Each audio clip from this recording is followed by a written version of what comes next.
Step inside Hangar19.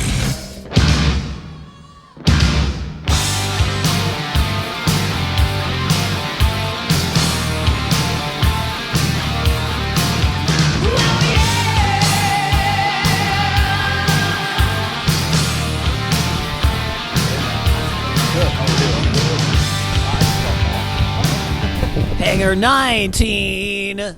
Can I get you to do a theme song? You got the voice for it. You got $3,000? I'll find somebody. That's my rate. Awesome show tonight, man. I've done this once before where I got to talk to a band after they played, and it's really cool because get the aspect of the show. I've never seen you solo before. I saw you years ago, with that other band, but and the band sounded great. What's going on with the guitar player? We filmed a live television broadcast, and my guitar player Nick Sterling wouldn't sign the release, so we couldn't film it with him, and it was just a legal thing, and it's very sad because I love playing with Nick, but he has people around him. He's very young. He just turned 22, and he's a prodigious guitar player. He's incredible, but he's 22. Did I mention that? Yeah, all right. He just hasn't done this, and so it's like, I love the guy. It's very hard for me to talk about. Nick, all I can say is that he didn't sign the release, so we couldn't shoot the broadcast with him. All right. And that made me really mad because a lot of work went into the preparation and the planning and the execution of live broadcasts across America. Sure. And to let all those people down, cameramen and soundmen and a TV station and the fans and the band and management, that just makes me crazy. I mean, nobody's trying to steal anything from him. I'm not sitting behind the scenes going, oh, how do I steal from Nick? I don't give a shit. The funniest thing, and this will be the last thing I said, we spent about 10 minutes arguing, me and him, over sync splits. Sync splits. Yeah, he's like, well, the sync splits isn't in the contract. And I go, yes, the sync splits is in the contract. He's like, well, that's not what I heard. And I'm going, yes, that's what I heard. The sync splits is in the contract. If you put a gun to my head, I couldn't tell you what the fuck a sync split is. I was just going to ask you that. I have no clue. And I'm sitting there telling him, you can have the sync splits. I have no idea what the fuck a sync split is, and he didn't either. We're sitting there arguing about sync splits. Not either of us know what we're talking about. Would it be asshole-ish if How ridiculous is that? He's going, well, I need sync splits. And I go, you can have your sync splits. No fucking clue what the fuck a sync split is. No idea. If you said, dude, I'm going to shoot you in the head unless you tell me what a sync split is, I would not be doing this interview right now. Think of how ridiculous that is. I think it sounds like a great band name, if you ask me. Sync splits. Sync splits tonight. Yeah, like Skrillex. Splits. I don't want to do dubstep, though. Okay. You did a lot of Skid Row songs. I was actually surprised by the amount of Skid Row songs you did. What makes you decide which songs to do when you're out doing your solo sets? And obviously you've been doing this for a long time. Well, that all depends on the length of the show. Okay, that makes sense. There's certain songs I have to do. So the shorter the show, the more you're going to hear those hits. I mean, we just sold this place out tonight. There's over 2,000 people here. It's fucking awesome. It's killer. So I'm not going to beat you over the head with some fucking rhythm I came up with on the bus an hour ago. I'm gonna play songs that but at the same time I'm gonna do new songs because that's what musicians do. I don't just do old songs, but the longer the set, the more new shit I can do. Kicking and Screaming is the name of the new solo record, and by all accounts, man, it's a phenomenal record. Congratulations. Thank you. Well, it's just basically the same album I've been making for years. I don't do anything different in my solo band that I did in Slave to the Grind or Skid Row. It's 100% the same thing. Like, I have a different bass player. I mean, I do the same thing. I love how you make everything so obvious. Well, I'm just saying, the human voice is the most visceral instrument. It's the instrument that you relate to the most. When you hear somebody sing,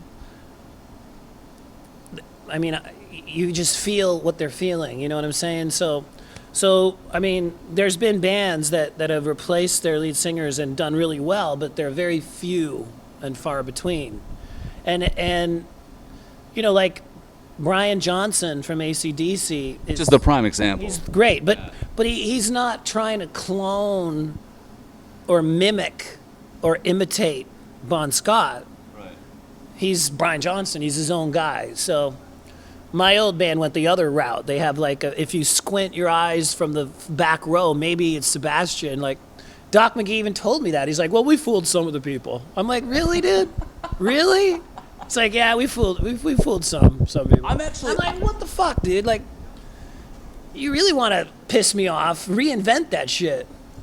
Don't like imitate it. Right.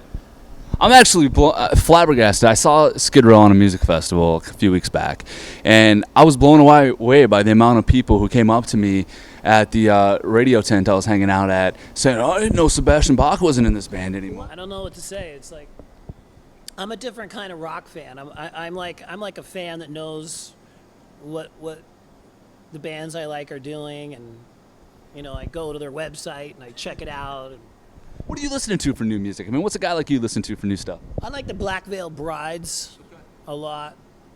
I don't know if Hatebreed's not very new, but love that band. I like Five Finger Death Punch. I saw them. I played with them about 2 months ago, and that guy Zoltan Bathory. Okay, I can headbang. That guy has reinvented headbanging. Like, he I was on the side of the stage going, I gotta fucking get my neck in shape, man, to keep up with this guy. This guy, like, he does this move where he goes in a circle with his hair, and then it's like stops, like right at the top. Thank you, we're doing an interview. Satan just came in and Bathory just heard what I said, and what? Zoltan! Sebastian Bach, Backstage, Hangar19 radio.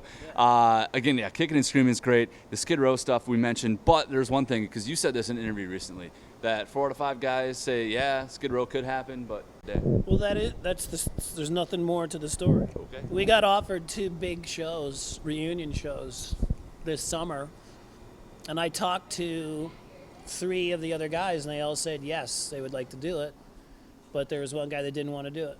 I'm sorry if I So, We got catering? Are they bringing alcohol? hey, And the lights came back on. let's get a shot of this. We got to get the beer. This is for the interview. What are you guys gonna drink? Sebastian and I are getting drunk. No, I'm not getting drunk. How are you doing with... obviously the party of 80s bands are of legends. How are you with that? I've cut way back on my drinking. I didn't drink for like 2 months, which was very difficult. But as you just said, I've been doing this all my life. So, you know, Janie Lane doesn't get a second shot. Amy Winehouse doesn't get a second shot. You know, there's so many musicians that die. So I'm trying to change my lifestyle a bit, but it's just not easy. It's not like simple. It's not like simple. You look Some look people- like you're in shape. Oh, thank you, dude. We've been on the road since before Christmas. That might And be I why. gotta tell- I gotta tell you, I'm fucking feeling the road now. What is it? It's August, right? Right. I'm getting quite knackered. I'm just being Knacker, that's a great word. I have all the energy in the world when I'm on stage, but then when I come off stage, my body says, "Dude, again? This is what we're doing? What the fuck are you doing? But it's hard to explain to people running around like and screaming at the top of your lungs, like as high and as most energy as you can. It just takes a lot of energy. Like, tonight was great though. Tonight, I didn't know what to expect from this casino because I asked about it, and some of my musicians and crew said, well, there's a lot of old people like last night in the casino. You gotta have that in a casino, though. Yeah. So, but I didn't know if it was gonna be like, you know, fucking grandma and grandpa. We are the youth gone wild. Like I didn't know what to expect. And then I walked out there and it was fucking jammed with just all rockers and little kids, and there was some grandma and grandpa too, but there's like little kids. And You know what was awesome? Because we walked in, by the time we got passes and got some things situated, it was probably about 10 after the show started. And you were already on stage, and the place is packed already. I couldn't believe it. I mean, and they right were when so showtime. loud. They were so. I was like just standing there, and they're like, ah, and I was like, this is fucking great. Like I as long as I've been on the road since before Christmas, tonight, like the crowd gave me a lot of energy tonight. I was feeding off the Wisconsin cheeseheads, and it was helping me make the rock. It was assisting me. It was like an assist in a hockey game. They're like, here you go, dude. And I was like, thanks. She shoots, he scores. Well, all fired up, man. This is a big party before football starts up, you know? Oh, cool, man. Yeah, it was killer. Kicking and Screaming is the record. Again, highly recommended if you're a fan of metal, you're a fan of Sebastian Bach, and especially if you're a fan of Skid Row. Dude, thank you so much, man. Thank you, Hangar19. Isn't that a Megadeth song? Okay, kinda. You're the first one to actually catch it, though. What? Yeah, either that or you're interviewing me now. This is great. They've caught it and haven't said anything. But yeah, we're coming up with a name for a show. I'm like, Hangar19. Hangar 18. We're next door. You're next door. Right. You're two ahead of Hangar 17. We're one louder. That's it. Okay.